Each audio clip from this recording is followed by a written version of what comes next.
तैयारी इतनी खामोशी से करो कि सफलता आपकी शोर मचा दे। हेलो दोस्तों, स्वागत है आप सभी का आपके अपने परिवार दिवाकर स्टडी हब में। दोस्तों, इस वीडियो में आज हम जो हिस्ट्री का एक बहुत ही महत्वपूर्ण टॉपिक मगध साम्राज्य को हम डिस्कस करेंगे और साथ ही इस टॉपिक से जितने भी इंपॉर्टेंट क्वेश्चन बन सकते हैं सभी को हम इस वीडियो में डिस्कस करेंगे।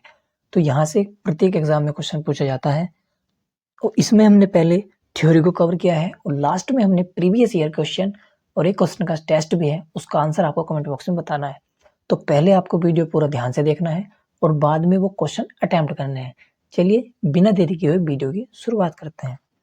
मगध साम्राज्य की अगर बात की जाए तो यह 16 महाजनपदों में से एक प्रमुख महाजनपद था, जिसके बारे में आज हम आपको बताएंगे।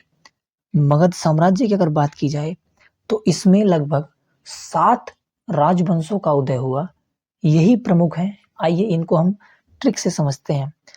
हसीन मासुक के साथ, यानी पहला वंश था इसमें हर्यक वंश, दूसरा वंश की एक बात की जाए तो शिशुनाग वंश, तीसरा इसमें नंद वंश और चौथा इसमें मौर्य वंश और पांचवा की अगर बात की जाए तो से हमारा हो गया शुंग वंश, कैसे कणवंश हो गया और जो 7 वंश है ये हमारा लास्ट में आता है।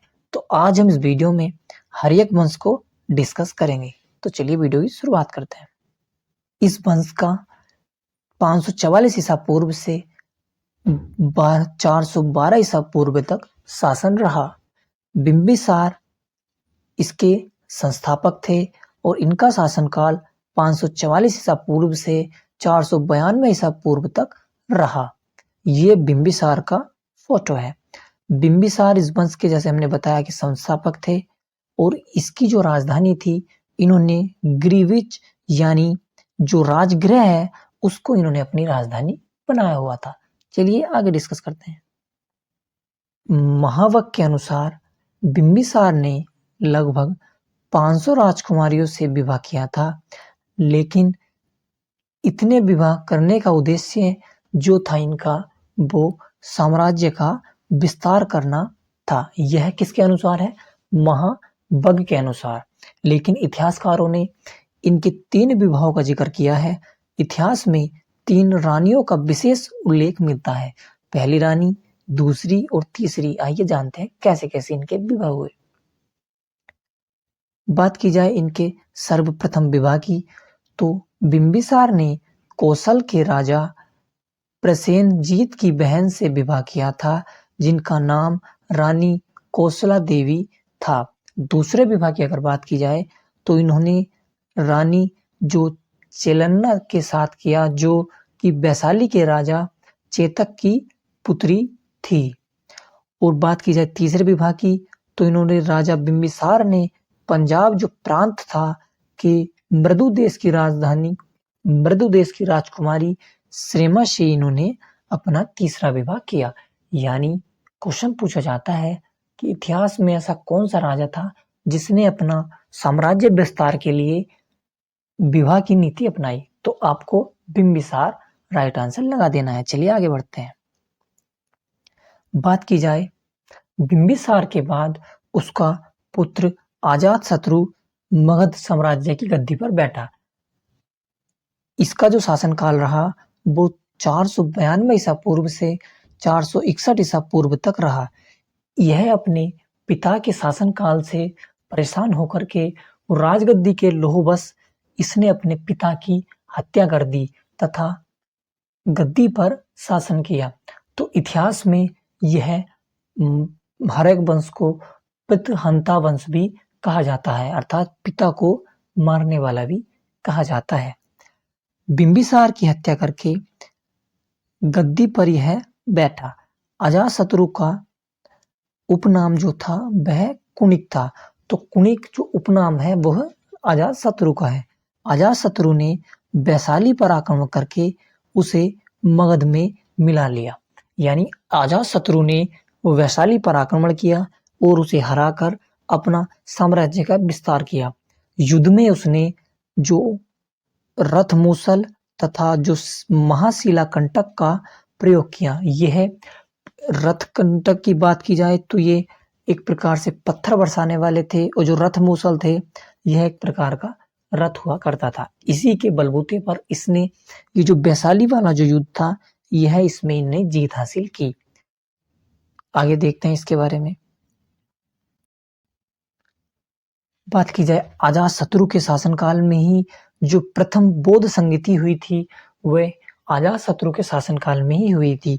ये जो महात्मा बुद्ध का जो संगति हुई उनके मृत्यु के पश्चात, तो ये अजातशत्रु के शासनकाल में पहली हुई। यहाँ तक हमने अजातशत्रु को जाना। आइए आगे जानते हैं। अब अजातशत्रु के बाद वही सेम प्रोसेस जो अजातशत्रु ने अपने पिता के साथ किया था, वही उदयन ने भी अपने पिता के साथ किया। उदयन के शासनकाल की अगर बात की जाए तो 461 ईसा पूर्व से 445 ईसा पूर्व तक इसका शासनकाल रहा। इसने अपने पिता अजातशत्रु की हत्या करने के बाद यह गद्दी पर बैठा। यानी अजातशत्रु ने यही काम किया और इतिहास को फिर दोहराया। फिर उदयन ने भी यही काम किया कि अपने पिताजी को मारो और गद्दी को कब्जा लो। यही इनका चलता रहा। उदयन ने बात की जाए तो उदयन ने पाटलिपुत्र की स्थापना की और पाटलिपुत्र को फिर अपनी राजधानी बनाया। यानी पहले इनकी राजधानी जो हुआ करती थी वो इस मगध की राजधानी राजगिरा हुआ करती थी, और उदयन के राजा बनने के बाद यह पाटलिपुत्र हो गई। चलिए आगे बढ़ते हैं। उदयन के बाद उसका पुत्र नागदशक गद्दी पर बैठा। यानी उदयन समझ चुका था कि जो उसके पिताजी ने किया कार्य और उसने किया वह अपने साथ नहीं दोहराना चाहता था, इसलिए उसने अपने पुत्र नागदशक को बिना किसी लड़ाई के राजगद्दी दे दी भैया। इसने क्या किया, यह एक अयोग्य शासक था जो नागदशक था और इससे राज संभाल ली जा रहा था। तो नागदशक का एक अयोग्य शासक था तथा इसकी जो हत्या इसके जो भैया सेनापति थे शिशुनाग जी, इन्होंने इसकी हत्या कर दी और यहाँ पर ही हर्यक वंश का समापन हो गया और यहीं से एक नए वंश का शुरुआत हुआ जिसका नाम था शिशुनाग वंश। तो यह हम अगली वीडियो में जानेंगे। तो चलिए अब हम प्रीवियस ईयर क्वेश्चन को अटेम्प्ट करते हैं। निम्नलिखित में से किस राजवंश ने मगध पर सबसे पहले शासन किया? तो पहला आंसर हमारा हर्यक वंश, दूसरा शिशुनाग, तीसरा नंद और चौथा मौर्य। तो आपको जैसे हम पढ़ के आए हैं तो हमारा राइट आंसर हो जाएगा हर्यक वंश।